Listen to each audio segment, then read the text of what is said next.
कन्या से 2.5 पोड़ी शुद्ध कटवाकर उसका डोरा बनाना और उसे केसर आदि में रंगकर 4 गांठें देकर सुपारी पर लपेटकर ताम्र पात्र में रखकर उसे शिव रूप मानकर उसकी तथा शिव जी की पूजा करनी चाहिए। इस प्रकार सोमवार के सोमवार शिव जी की पूजा करना, 1.25 सेर घृत, 1.25 सेर गुड़ और 4.25 सेर आटा लेकर चूरमा बनाना, उसके 4 भाग करना, 1 भाग शिव जी को अर्पण करना, दूसरा भाग ब्राह्मण को देवे, तीसरा गाय को देवे और चौथा खुद भोजन करे। इसमें ना तो अधिक होना चाहिए और न कम। इस प्रकार पार्वती जी ने भी यह व्रत किया। तब व्रत के प्रभाव से वह अंगद को रहित हो गया और अपनी माता के पास दिन बुलाए ही चला गया। उसे आया देखकर पार्वती माता प्रसन्न होकर हंसने लगी तो पुत्र ने पूछा कि हे मातेश्वरी, आप मुझे देखकर क्यों हंस रही हो? तब माता ने कहा, हे पुत्र, मैं व्रत के प्रभाव को देखकर हंसी हूँ। यह तुम्हारे पिताजी का बताया हुआ मनसा वाचा का व्रत है। यह व्रत मैंने किया तभी तो तुम आ गए हो। इस बात को सुनकर पुत्र ने कहा कि हे अम्बे, मैंने भी यह व्रत किया था, इससे कोल भी मिट गया। पार्वती माता ने कहा कि हे पुत्र, अब तेरी क्या इच्छा है सो कह। तब उस पुत्र ने कहा कि हे मातेश्वरी, मुझे उज्जैन नगरी का राज्य करने की और वहाँ की राजकुमारी से ब्याह करने की इच्छा है। पार्वती जी ने कहा कि जा, तुझे उज्जैन का राज्य मिल जाएगा, तो फिर इस मनसा वाचा के व्रत को कर ले। इस प्रकार उसे 4 वर्ष उत्तम व्रत किया, तब उसे उज्जैनी का राज्य मिल गया। अब नारद जी राजा युधिष्ठिर से कह रहे हैं कि उसे राज्य किस प्रकार मिला तो सुनो। उज्जैन के राजा रानी वृद्ध हो गए थे,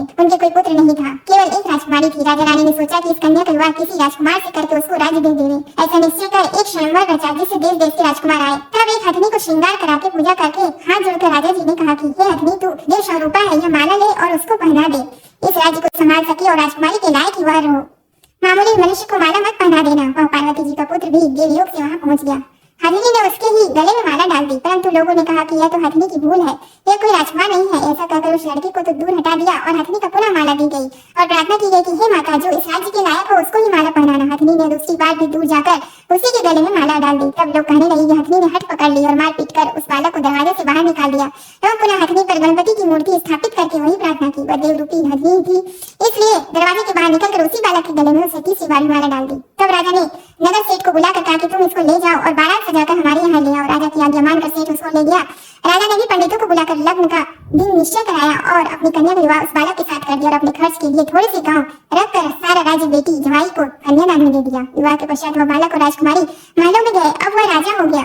अब राजा की रानी ने पूछा कि हे पतिदेव, आप अपनी जात और नाम तो बताइए। तब उस वर ने उत्तर दिया कि मेरा नाम अंगद है, महादेव जी मेरे पिता और पार्वती जी मेरी माता है। तब राजकुमारी ने कहा कि महाराज, इस बात को तो इस मृत्यु लोक के लोग मानेंगे नहीं, शक्ति शक्ति बताइए। तब राजकुमारी के पति अंगद जी ने अपनी जन्म की सारी कथा कर दी। चौपड़ पासे के खेल से साथी बनाने के लिए माता पार्वती जी ने अपनी माया से मुझे बनाया था और महादेव जी महाराज ने अपने मंत्र बल से मुझे संजीवन किया था। फिर जिस प्रकार मुझे श्राप दिया, जिस प्रकार इंद्राणी आदि देवताओं की स्त्रियों ने मुझे मनसा वाचा व्रत बताया, जिसको मैंने 4 वर्ष तक किया, तब माता पिता के पास वापस पहुंचा। माता ने मुझे गले लगाया और कहा कि अब तुम्हारी क्या इच्छा है? तब मैंने माता जी से उज्जैनी की राज की इच्छा प्रकट की। फिर माता जी ने कहने पर मैंने 4 वर्ष मनसा वाचा नाम से प्रसिद्ध पिता शिव जी का व्रत किया। इसी व्रत के प्रभाव से आज मुझे उज्जैन का राज्य मिल गया और तुम जैसी रानी मिली है। परंतु मेरी राज्य की अवधि पूरी हो गई है। अब मैं अपने माता पिता के पास कैलाश जाता हूँ। तुम्हारी क्या इच्छा है सो कहो, मैं वरदान दे जाऊँ और उपाय बता जाऊँ। इतना वचन सुनकर राजकुमारी ने कहा कि महाराज, मैं तो पुत्र धन तथा राज्य का सुख चाहती हूँ। अंगद जी ने अपनी रानी को वही मनसा वाचा का शिव जी का व्रत बता दिया और कहा कि बिना मेरे वह गर्भवास के पुत्र होगा। ऐसा कहकर अंगद जी कैलाश चले गए। पति की आज्ञा अनुसार राजकुमारी ने 4 वर्षों तक वह उत्तम कार्य किया। इससे महादेव जी प्रसन्न हो गए। एक दिन इस रानी ने दासी से कहा कि जा जल की झाड़ी ले आ, मैं दातुन करूंगी। दासी ऊपर गई तो क्या देखती है कि सोने की पालकी में एक छोटा सा सुंदर बालक सो रहा है और मुंह में अंगूठा चूस रहा है। दासी ने जाकर रानी जी से यह बात कही। रानी जी ने जाकर बालक को उठा लिया और भगवान शंकर जी से प्रार्थना की कि हे प्रभु, यदि आपने यह बालक दिया है तो मेरे स्तनों में दूध की धारा भी निकलनी चाहिए। इतना कहते ही उसके स्तनों में दूध आ गया। इस प्रकार वह बालक बड़ा होने लगा। एक दिन उस बालक ने अपनी माँ से पूछा कि हे माँ, मेरे पिता कौन है और उनका क्या नाम है? तब उस रानी ने कहा कि तेरे पिता तो अंगद जी है और महादेव पार्वती जी के दादा दादी है। तब बालक ने, जिसका नाम कंवर है, अपनी माता से कहा कि इस बात को तो मृत्यु लोक में कोई नहीं मानेंगे। तब माता ने पुत्र को वही सारी कथा सुनाई कि तुम्हारे पिता अंगद जी की उत्पत्ति पार्वती जी की इच्छा व माया से हुई और महादेव जी ने उनको संजीवन किया था। फिर पार्वती के चौपड़ पाशा के खेल में झूठ बोलने से माता ने उनको श्राप दे दिया, जिससे वे कोढ़ी हो गए और उनको वन में भटकना पड़ा। तब मनसा वाचा के व्रत करने से वे भले चंगे हो गए और माता पार्वती से उनका पुनर्मिलन हो गया। अपनी माता पार्वती के कहने से तुम्हारे पिताजी ने फिर मनसा वाचा और शिव जी का व्रत किया। तब उनको उज्जैन का राज्य मिल गया। वह उनका मुझसे विवाह हो गया। उनकी अवधि कुछ ही दिन की थी, इसलिए वे अपने माता पिता के पास कैलाश चले गए और उनके बताए हुए व्रत को 4 वर्ष करने से बिना गर्भवास के ही तुम मेरे यहाँ पुत्र रूप से उत्पन्न हुए। अब तुम्हारी क्या विलासा है सो मुझे बताओ। माता के वचन को सुनकर पुत्र ने कहा कि हे माता, मेरी इच्छा चेदी राजा की कन्या से विवाह करने की है, क्योंकि मैंने उसकी प्रशंसा सुनी है। तब माता ने कहा कि हे पुत्र, तू भी मनसा वाचा का व्रत कर। इस व्रत के करने वाले के लिए कुछ भी दुर्लभ नहीं है। पुत्र ने भी 4 वर्ष तक व्रत किया। तब भगवान शंकर जी ने चेदी राजा को स्वप्न में आदेश दिया कि मेरे कहने से तू अपनी राजकुमारी का विवाह उज्जैन के राजकुमार से कर दे। चेदी राज ने भगवान शिव के वचन माने और अपनी कन्या का विवाह उज्जैन के राजकुमार से कर दिया। अब वह राजा हो गया। एक दिन वो शिकार खेलने वन में गया। वहाँ उसके कोई शिकार हाथ नहीं आया। भूख प्यास से व्याकुल होकर वह एक बाग में जाकर आराम करने लगा। देव योग से वहाँ कोई ब्राह्मण आ गया। उसने राजा को श्री नरी पंचांग सुनाया कि आज कार्तिक सुदी चौथ है, सो आज मनसा वाचा के व्रत का उजीरना है। राजा ने कहा कि महाराज मुझसे तो भूल हो गई, आप हमें अब पूजन करा दें। ब्राह्मण ने पूजा के शहर में रानी जी को खबर भेजी कि राजा साहब शिकार के लिए यहाँ वन में ठहरे हुए हैं। आज कार्तिक सुदी चौथ का उजीरना है, इसलिए 4.25 सेर आटा, 1.25 सेर घी, 1.25 सेर गुड़ का चूरमा बनवाकर मंगवाना है। इस पर रानी ने सोचा कि फौज के कई आदमी साथ हैं, इतने से चूरमे से क्या होगा, तो उसने गाड़ी भरकर भेज दिया। नियम विरुद्ध अधिक प्रसाद होने से महादेव जी ने कोप करके राजा को स्वप्न में कहा कि तुम अपनी रानी को निकाल दो, नहीं तो तुम्हारा राज्य नष्ट कर दूंगा। राजा ने प्रमाण के अनुसार दोबारा चूरमा बनवाकर व्रत पूरा किया। महादेव जी ने कथन के अनुसार राजा ने रानी को महल से निकलवा दिया। रानी किले से रवाना हुई। थोड़ी दूर जाने पर दीवान मिले। दीवान ने पूछा कि रानी साहिबा आप कहाँ पधार रहे हो? रानी ने सब बातें बताई। तब दीवान ने कहा कि मैं राजा साहब को समझाकर राजी कर दूंगा, तब तक आप मेरी हवेली में पधारिए। रानी ज्यों ही दीवान की हवेली में गई, त्यों ही दीवान अंधा हो गया। तब दीवान ने हाथ जोड़कर कहा कि आप यहाँ से पधारो। रानी वहाँ से रवाना होकर आगे बढ़ी तो उन्हें नगर सेठ मिल गया। उसने भी यही कहा कि राजा साहब को 1-2 दिन में मना लेंगे, तब तक आप हमारे घर पर ही विराजे। रानी नगर सेठ के घर गई तो सेठ की उंगलियां चलने से बंद हो गई और कई उपद्रव होने लगे। तब सेठ ने भी हाथ जोड़कर कहा कि रानी जी आप यहाँ से पधारो। रानी वहाँ से आगे गई तो राजा जी का कुम्हार मिला। उसको रानी पर दया आ गई। वह रानी को अपने घर ले गया। कुम्हार के घर पर आने के जाते ही उसका मियाँ फूट गया, जिससे सारे बर्तन टूट गए और कुम्हार भी अंधा हो गया। तब कुम्हार ने भी रानी को अपने घर से निकल जाने की प्रार्थना की। आगे जाने पर एक माली मिला। उसने पूछा आप कहाँ पधार रही हो? तो रानी ने कहा कि राजा साहब ने मुझे देश निकाला दिया है। तो माली को दया आई और वह रानी को अपने बाग में ले गया। माली ने कहा कि जब तक राजा जी का क्रोध मिटे तब तक आप यहाँ बाग में ही रहो।